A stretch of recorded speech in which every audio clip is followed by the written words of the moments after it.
Hiya, it's me again for the first time in what's been now over a week. Sorry about that. If you actually follow me, I mean, if not, I'm probably just another random person whose video you stumbled across. And if that's the case, well, don't hold your expectations too high, okay? So, I just haven't done anything in over a week on this front, so I thought I was just do it for an update. Also, I'm noticing that my voice has been kind of slipping lately, so I need a good practice session. See if I can't get back to where I was. As I've been talking less lately, and when I do talk, my voice tends to drop into those lower octaves, and that's really no good for me. So, hoping that by sitting in front of a camera, forcing myself to talk about whatever comes to mind, maybe I will, reverse that trend and get things back up to where I need to be. So, anyway, I am back again. And, well, what can I say at this point other than I am playing a waiting game? A game of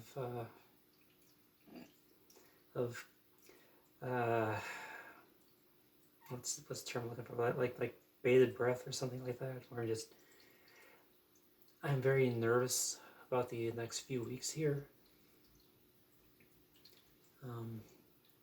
Not so much from what I expect to happen, but from what might happen in the meantime. So for the few people that actually watch this, if you don't know my story, I'll try to recap for you a little bit here. So I came out as trans about 2 years ago, and I've been socially and medically transitioning since about the summer of 2021. Then, as things happen, you want to proceed along and make things better, for yourself. And part of that for me is that I finally decided on a name to replace my birth name, my dead name. And I went to the courthouse just over a week ago and submitted the paperwork to file a petition to legally become Mila, as I have socially been going by that name for about the last 5 or 6 months. So I figure it's time to make it official. But the court date is set for late next month, so I have to bide my time between now and then.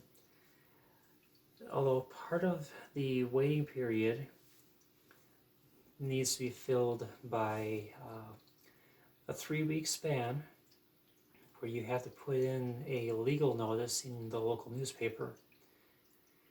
And you're basically, you wind up outing yourself as trans to the entire region by posting a legal notice, which has to be done for 3 weeks. And I'm currently on the first week, so you might understand why I'm a little apprehensive about things right now. Hey Trish. Yeah, hey baby. Yeah. And as if she's sensed my apprehension here, Trish has decided to pay me a visit. I am blind without my glasses, so I cannot tell if she is in frame right now. I hope that she is, because it's really cute what she's doing. Yeah. You want to come over? Yeah? Yeah, you want to come over this way?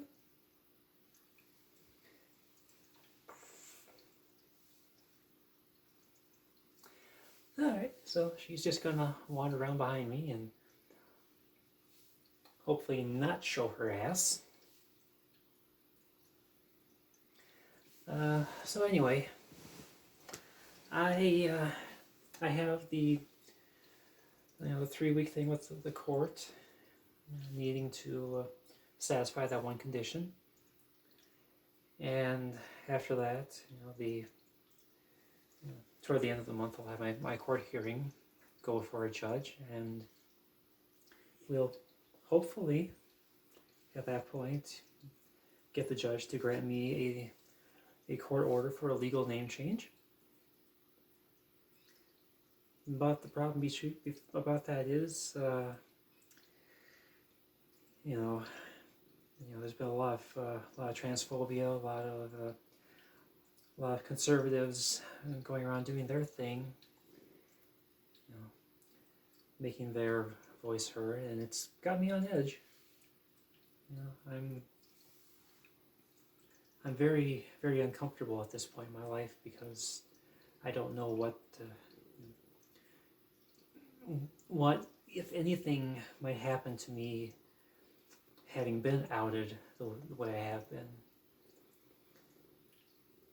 I mean, I know where I live. It's generally considered it's a small city, but it's generally a low crime rate and not many instances of hate crimes, but it's also a place where I have seen some bigotry in the form of vandalism on nearby businesses, and it gets me concerned that it might spill over into my residential part of town where I live. So I think you can understand why I'm nervous about the coming weeks. Not so much about the court hearing itself, because that should be pretty straightforward. I just walk in there, present my case that I no longer feel that my birth name is suitable for my gender identity. Hope that the judge isn't so much on the right that he decides I'm not I'm just out of my mind or whatever. But it shouldn't be that way.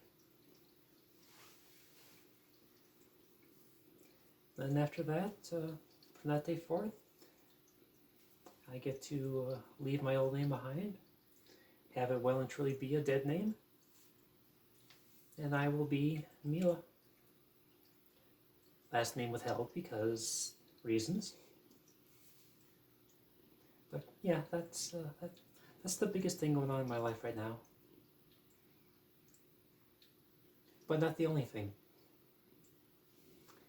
The other big news going on is I had my appointments with my endocrinologist and my therapist about 2 weeks ago, and they have both sent letters over to me to recommend that I proceed forward with the next steps in my transition. From the endocrinologist side, it was a supporting document for getting my birth certificate updated, as well as my social security, my driver's license, any other IDs that I can think of offhand. I can't think of other at the moment, but that's just because it's late night. And from the therapist, it's the first of the 2 letters that I need to be approved for my surgeries. So I got the letter. I also got a call from the nurse saying that they will be giving me a call in a few weeks, I understand, for top surgery consultation to get that scheduled.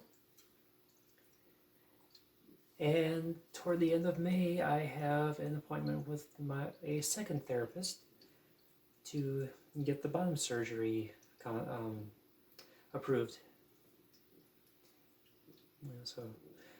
So the way it works is you need your doctor. You also need 2 therapists to sign off before you can get the surgeries.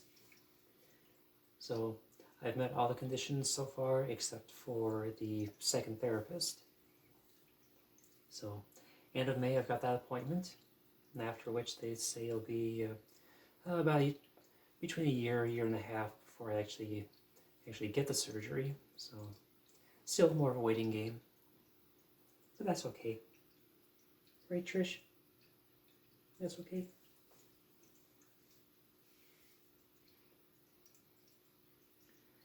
Yeah. She doesn't care. As long as I'm feeding her, she doesn't care. Oh, and look at this floof. Look how floofy she is. Yeah, so floofy. Yeah. Yeah, look at you. Look at you. Yeah. Yeah, look at you.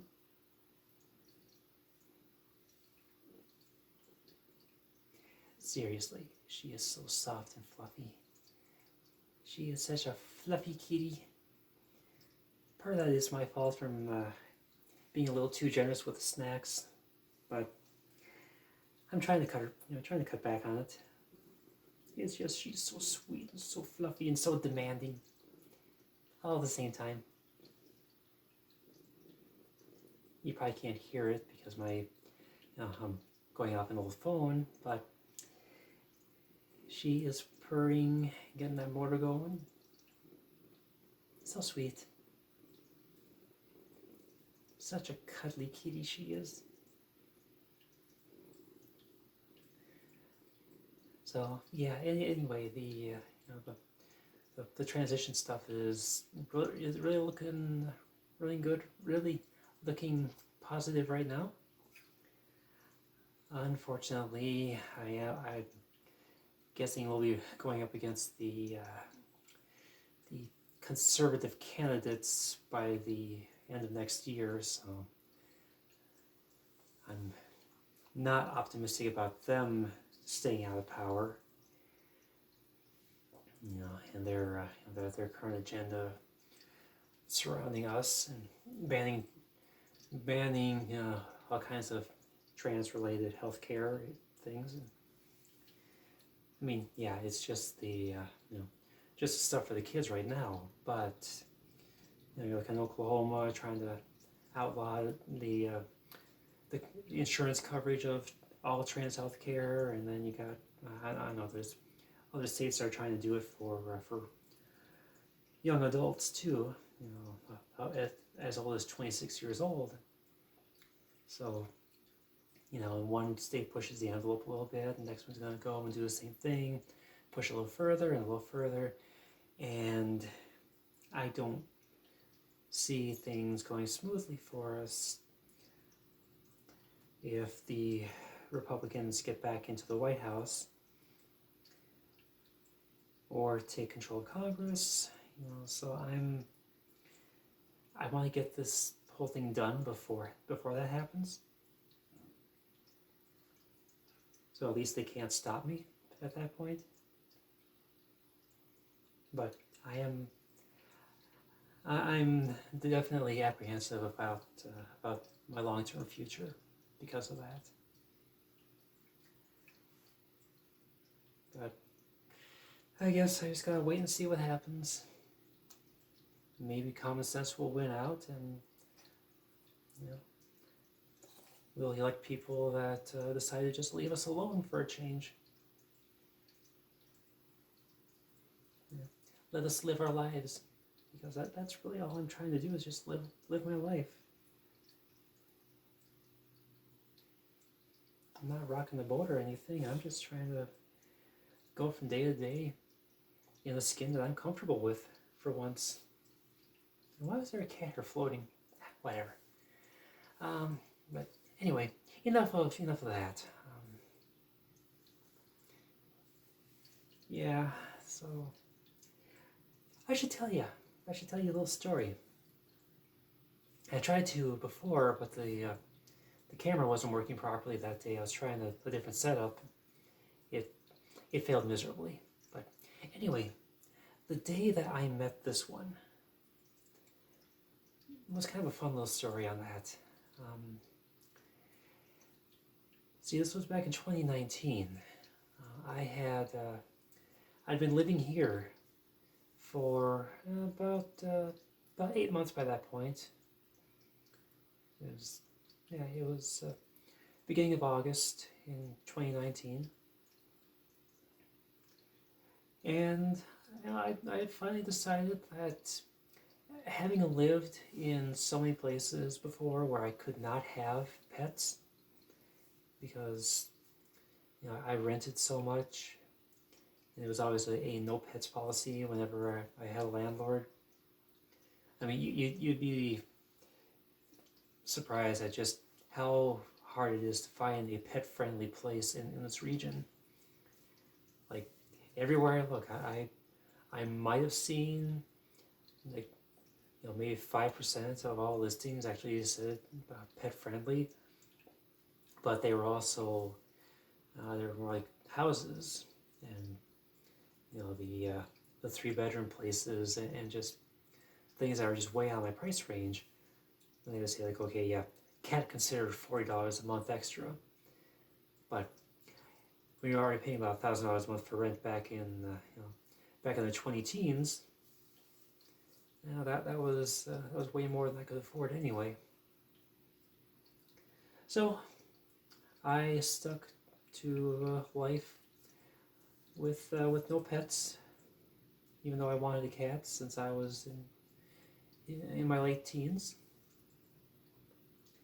And well, I started looking online that day and at the local humane association, and I see this one. I forget her name now, but I saw her, and I liked everything that they had written about her.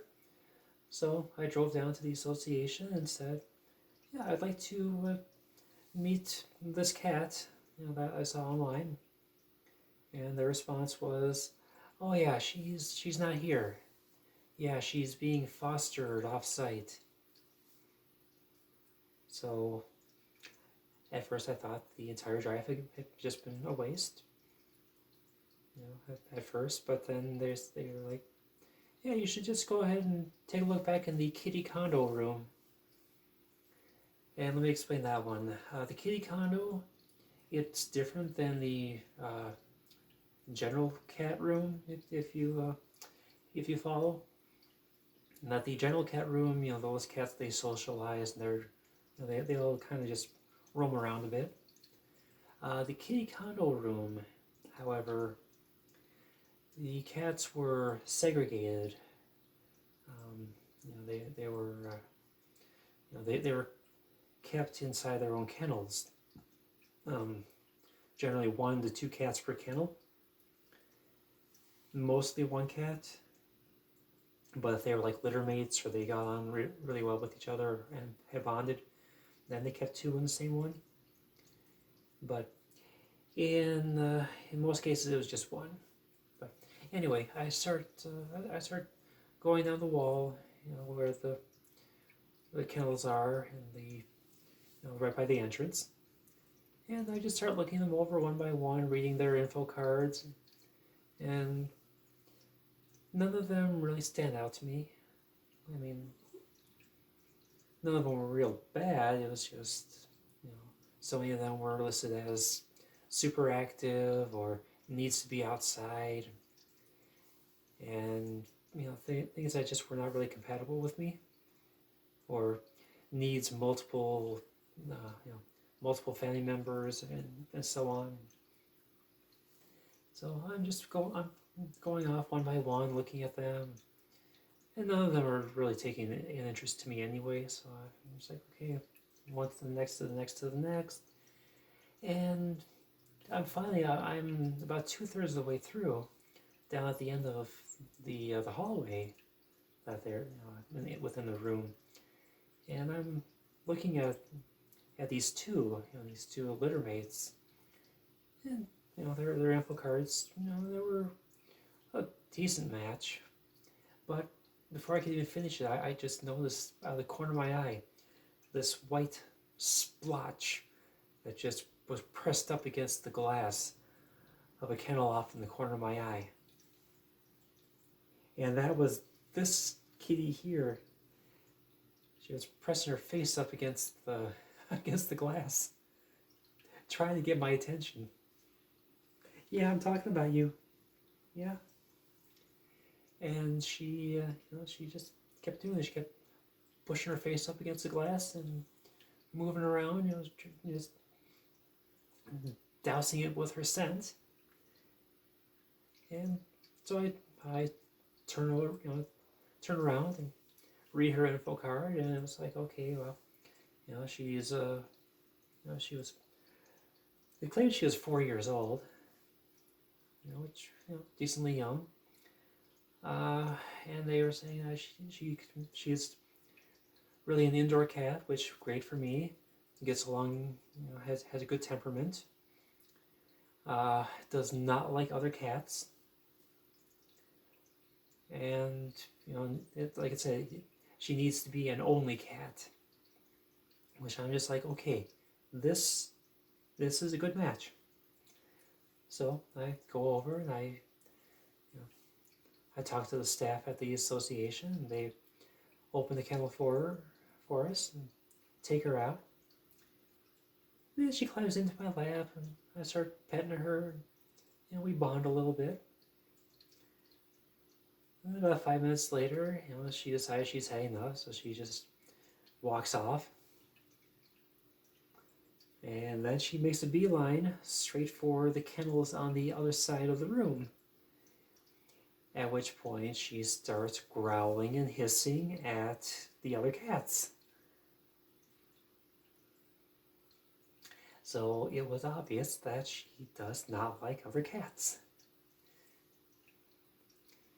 So she's going to be hard to adopt that way if she doesn't get along with other animals. So I'm fully aware of this as I'm spending that time with her.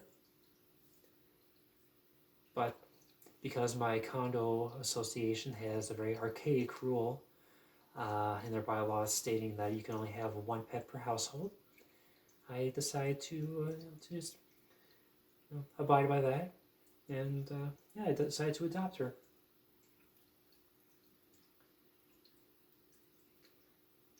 The one thing I'm not going to understand, though, with that little trek that she took around the kitty condo room, was right after we started trying to track her down, try to catch her, she decides to take a leap into a, I don't even know what the sizes are, but a large garbage can.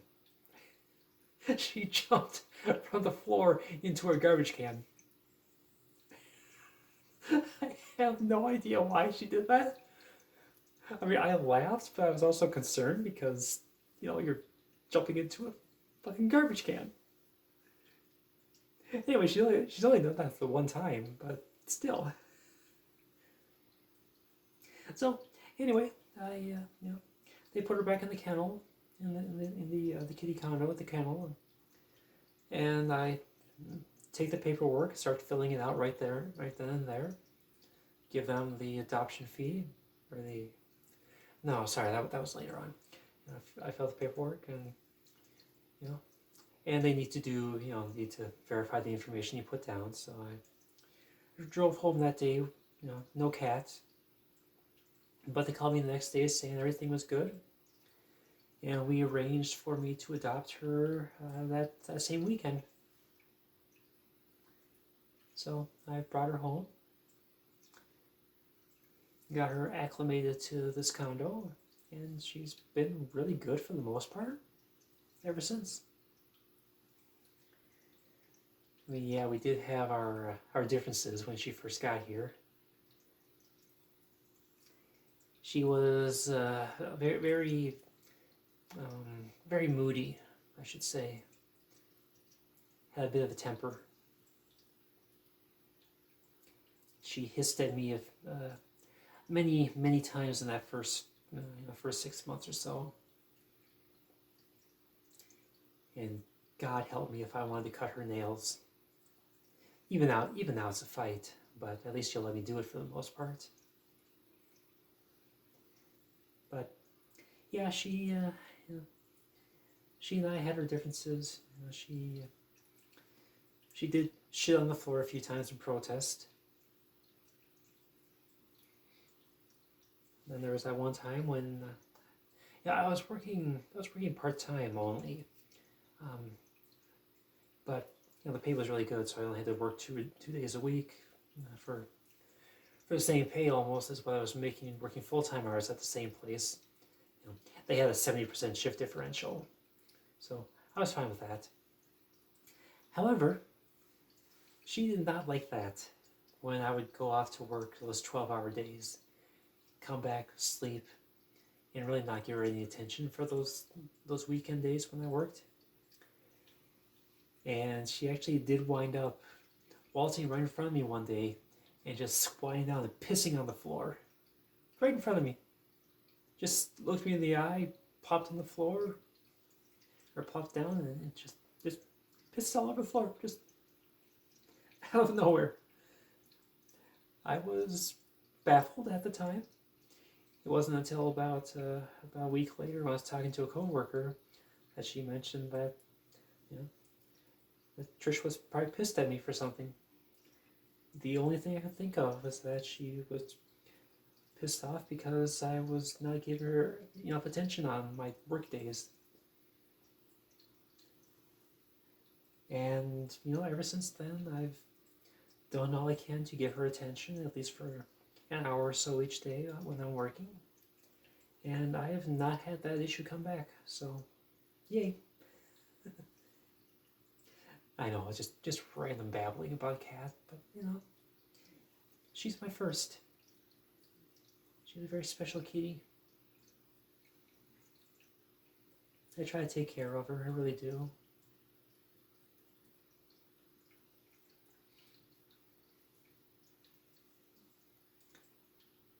There are times I wonder if I'm going to be enough for her, or if she's lonely, because it is just her and I in this place. So I don't know, does she really get so lonely when I'm away? I really don't know sometimes. I know when I first started, when I was going to work on the weekends and I had to leave her alone during those first few months that she was there, I did once set up a camera just to see what she'd do. And it had very limited capacity, so I couldn't get too much of a recording in. But she suffered from separation anxiety back then. As soon as I would leave, she'd be at the door meowing, calling after me. Probably for a good 10 minutes or so, she just sat there calling out after me. I think she's growing out of it, though. Although when I come home after work, nowadays, I work a different job now, but I still work 12 hours, just different days. But when I come back, I don't know if she knows the timing of it, or just knows the sound of the garage door opener, but she's always right there at the front door, waiting for me, meowing, pawing at the door, rubbing her scent all over the door and the wall nearby, and it's adorable, but also annoying at the same time, because she'll just stand there right in front of the door, so I have to dance around her just to get inside. Which, I get it, cats are, they're kind of oblivious to what's going on around them a lot of times. Even when they're in imminent danger, they don't seem to understand it sometimes. Or maybe she's just being an asshole, I don't know. But anyway, we've been together for, what's it been now? Coming up on 5 years this summer. 2019. No, sorry, 4 years, sorry. I can't math. Duh. Math is hard. I can't figure out what 2023 minus 2019 is. Sorry. Anyway, so that's the story with Trish. They said she was 4 years old when I adopted her, but her behavior back then, combined with her physique and my friends' observations, she was telling me, based on what she had observed, that she seemed a lot younger than that. So she might have only been about maybe 2 years old at the time. So right now she is either 6 years old or 8 years old, somewhere in that range anyway. So she's at middle aged.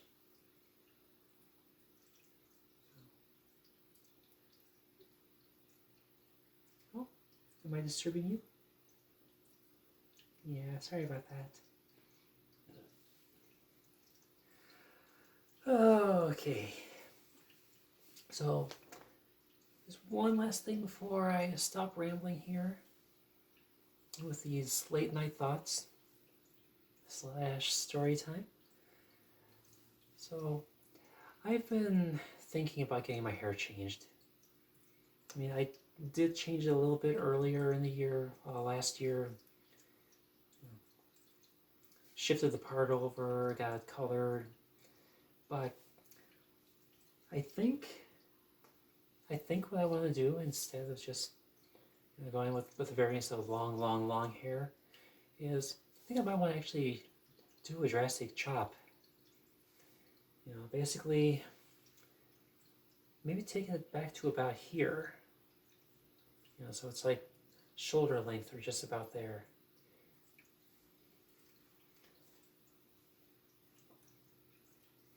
I don't know, it might be hard to explain, but the way that I've been going lately, I'm starting to feel like I don't really need the extra hair length. Like, I had spent so much time using my hair as a shield, for lack of a better term, as a means to protect me from the outside world. Especially when I could hide my eyes.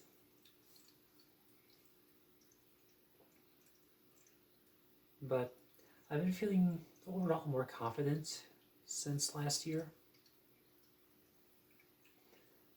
I mean, I still have my moments when I'm out and about, but that is largely related to fears of being clocked by random people. Ties in with the whole transphobia thing going on around the nation. But I don't know. I think I'm just at a point where I kind of want to try something different. See if I can't get something cute going on that's more of my personality. Suits my look better. So I don't know. What do you think? If you made it this far, anyway, you want to tell me if you got any thoughts about what I should do with my hair? So.